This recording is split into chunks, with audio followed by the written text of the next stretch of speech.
In this lesson, we're going to look at how to assess your current skill set and also to identify important skills that you may require in your career in the future. So the objectives of this lesson are to understand the term skill, to be able to identify and create evidence for different skills for different professions, and to be able to identify and evidence your own skill set in the light of a chosen profession. So the first activity we're going to do is we're going to try to define the term skill. So what I want you to do is to pause the video quickly and to create your own definition for the term skill. Now, if you want to, you can download the associated worksheet with this lesson, and that is available a bit further down in the article, or you can just use a piece of scrap paper to create your definition of skill. So once you've got that sorted, pause the video and give yourself a minute or so just to write what your definition of skill is. So hopefully you've done that, and you may well have come up with definitions similar to the ones you've seen on screen. So the ability to do something well, the learned ability to carry out a task, an action that can be practiced in order to improve, or expertise in a specific field. So any of those will suffice, and I'm sure you'll have derivatives of those as your answer. Once you've done that, the next activity I want you to do is to think about a list of as many skills as possible. Again, this is on the worksheet, or you can use a piece of scrap paper. And I want you to just to go through as quickly as you possibly can and think of as many examples of skills. Now, these may be soft skills, such as things like resilience, or they may be hard skills, such as the ability to use Excel, say, for example. So give yourself a time for that. So let's say a minute again, and try and define as many skills as you possibly can. Great stuff, well done on your list. And now I just want to touch on why are these skills important. So there are a few points on the screen to support this, in that 94% of hiring managers say people with strong soft skills are more likely to be promoted to leadership positions. Automation means that humans add more value via people and creative skills. You may have heard in the press that artificial intelligence and robots are taking jobs that humans previously did. So humans are now adding value in the workplace via their creativity, their ability to manage each other, their ability to solve problems, the ability to work as part of a team. So all these soft skills are becoming more and more important as tasks such as data entry and manufacture and things along those lines are being automated by AI or robots. Interviewers can ask about them as well. So in the not too distant future, you may well be fortunate enough to attend a job interview where questions are likely to go along the lines of, can you tell me about a time you worked as part of a team? Or can you tell me about a time you communicated bad news? Or can you tell me about a time you handled pressure? And all these questions are designed to elucidate examples from you of where you demonstrated the skills that the employer finds important. So obviously if you're going for a sales job, the questioning might be along the lines of, can you tell me about a time that you communicated something effectively? And also the last point here, a study conducted by Harvard University suggested that as much as 80% of achievements in an individual's career are determined by soft skills. So you can give yourself a real boost up the careers ladder by working on your soft skills. That's to say that each career pathway will have a different set of skills that it requires to be successful. So there will be some overlap between different careers. So you can imagine things like communication and teamwork playing a big part in an awful lot of careers. But the degree to which these are important will vary significantly from career to career. So something like being a web developer might require communication for a morning meeting, but the vast majority of your day will be spent solving problems sat at your desk. Whereas something like a salesperson, communication suddenly becomes the bulk of your day because you might spend time talking to customers or potential customers all the way throughout the day. So the importance for each of these skills varies depending on each career. And we're going to do a short exercise to get us to think about this a little bit more. So again, this table on the right hand side is included in your worksheet download. If not, it's pretty easy to draw, so just draw this on a scrap piece of paper. And what we're going to do is first and foremost select a career that you're interested in. So this might be one that you're aspiring to do in the future, or one that you know of or your parents may do. You may not be able to think of a career. If that's the case, then I've come up with some examples on the left hand side that you can select from. So dentist, mechanic, hairdresser, etc. So just use one of these examples on the right hand side. The next activity is to list on the left hand side the desirable skills for that particular profession. So some of them you can have a stab at thinking about off the top of your head. So for a dentist, you might need manual dexterity, say, to perform tough dental operations. You might need good communication skills, empathy, that kind of thing. If you're struggling, you can obviously use Google to search for the main skills required as a dentist.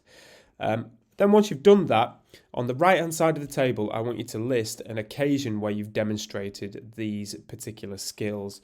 The idea being, like the last slide, talking about the interviewer asking you about these skills. We're trying to get you to think about occasions when you've demonstrated those skills. So so what I want you to do here is be as specific as you possibly can. So your temptation might be to write teamwork through sport. Whereas, can you think of an example of when you performed particularly well as a team specifically? And that is your job on this sheet. If you can click pause on the video and then get to work on that and come back and we can check some answers. So once you've filled in your table, you may well end up with something like my table here. My selected career was a doctor, and the desirable skills I listed are things like empathy, where you might have to empathise with patients, see the world from their point of view, handling pressure, the ability to obviously perform well under pressure and keep a cool head when you're a doctor. That might be during life and death situations where you have to make good decisions in pressurized situations. Problem solving, we might be presented with a list of symptoms and have to come up with a diagnosis and solve problems based on that. Communication skills, there are a whole different group of stakeholders we have to communicate with, from fellow doctors to nurses to radiographers to a multidisciplinary team that might be looking after a patient, to patients themselves, to family members, and then we might be presenting some research that we may have done. So communication plays a massive part in being a doctor. And analytical skills. So typically a doctor nowadays makes diagnoses based on a whole host of different data points, and the ability to analyse those data and come up with a diagnosis is hugely important. On the right hand side, here are my examples. So for empathy, I've put working in a care home with people with learning difficulties, which helped me to empathise with the residents as they were often aggressive when they were frustrated. Handling pressure, singing a solo in front of an audience of 700 people. Now, these examples I've made up, so I haven't sang in front of 700 people. And if I did, the 700 people would quickly dwindle to one or maybe even zero, so that certainly isn't true. Problem solving, during D of E, we lost our way, ran out of phone battery, had no means of communication. Managed to stay calm and identify a route back. Communication skills, led a project in English, required me to be in charge of 10 people. I used email, meetings, phone calls and WhatsApp to ensure everyone was on the same page. And analytical skills, I ran a marathon, and as part of my training I documented everything, including run times, meals, heart rate and sleep, and used these data points to identify my best approach to training. So you may have a full list like that, but you may have also a list like this where you've got gaps, so you can't think of any good examples in your own life for empathy or problem solving or analytical skills. And what we're going to do in the next exercise is try to address those gaps. So I want you to create a table similar to the one you see on the right hand side, or if you've got the worksheet in front of you, that will be on the worksheet.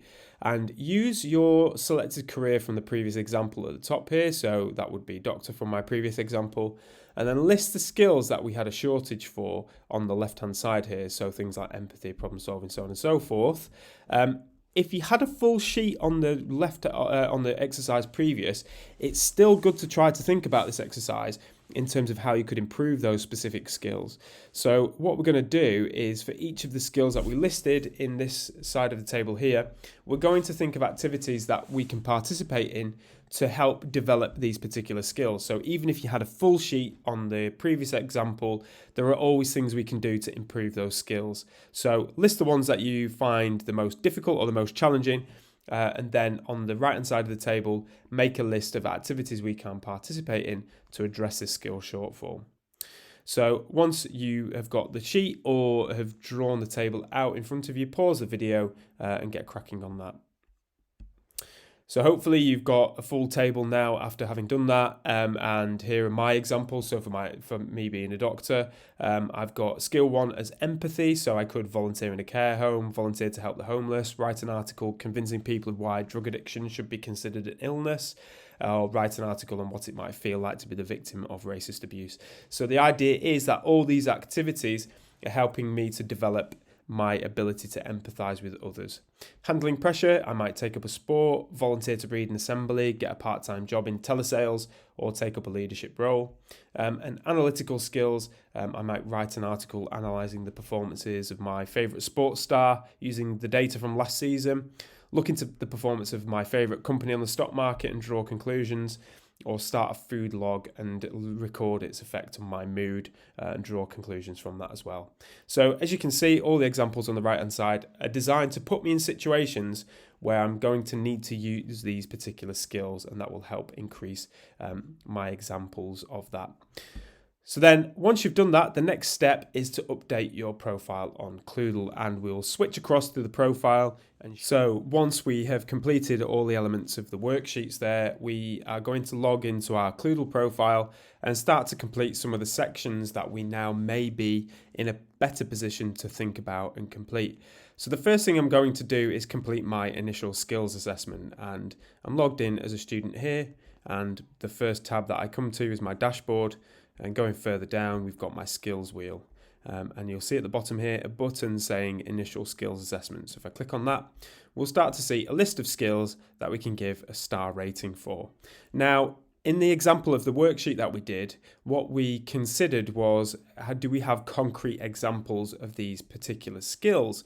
So, for example, adaptability. Do we have a concrete example that I could draw upon if I was asked about that in an interview?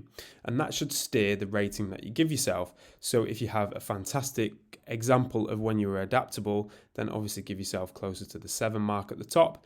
But if you don't have a good example, then give yourself a much lower mark.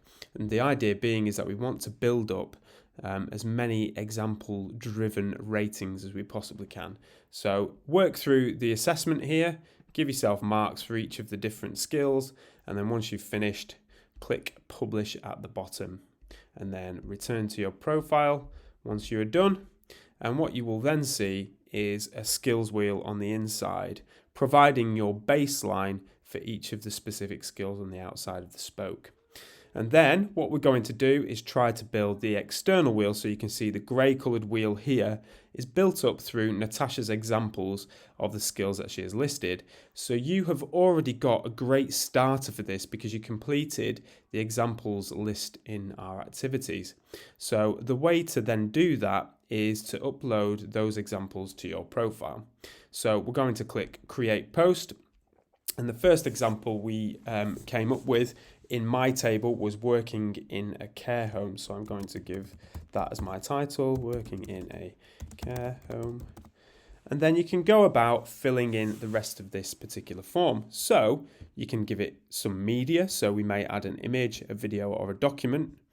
Or we may give a YouTube link or an Instagram link. And obviously what we want to do with that is provide evidence around how I built these particular skills. So I might post an image of some of the residents that I work with in the care home, or I might post a short video describing what my duties were, or I might leave that completely blank and just describe what I did. So in the care home, I demonstrated resilience by, and then let's see if I can spell that correctly, resilience by, and then list what my duties were and how I developed that particular skill. Once you've done that, tag in the skills across the way here, so empathy, for example, or resilience, and then use that. This formulates your skills wheel. So we've created our example, we've given it a title, we've added some media if we've got access to that, We've given it a description, and then we're going to click post. And once we click post, that obviously creates a post on your profile. And if we visit my profile again, the spokes on my skills wheel will have grown as a result of that particular entry. So if I go to my post section here and click on skills, and if we find empathy, there we go, then my example is listed here under my examples of empathy. So obviously work through each of the examples you gave in your skills audit in the worksheet that you completed and create a post for each of them. Obviously, you're trying to stand out from the crowd. So the more diverse examples you can give, the better your profile is going to be. So if one of your skills was handling pressure, for example, a lot of people will be tempted to write, when I did my exams, I handled pressure. So if you can think of examples that are different from that, your profile is going to be much stronger and stand out from the crowd. So try and think of diverse ranges of examples. And obviously, the more examples you can upload for these different skills, the stronger your skills wheel is going to be and the stronger your profile is going to be. View this as a way of showing an employer who asks for that particular skill why you are very strong at it. So if I was going for an interview for medical school and they asked why, can you show me how you are empathetic, I will have a whole host of examples in my post section about how I was particularly empathetic. So the two activities for you to do on Cloodle now are to complete your initial skills assessment and then to start to create posts around the examples you gave in your skills audit. And we look forward to seeing a feed of all the wonderful work that you're going to come up with.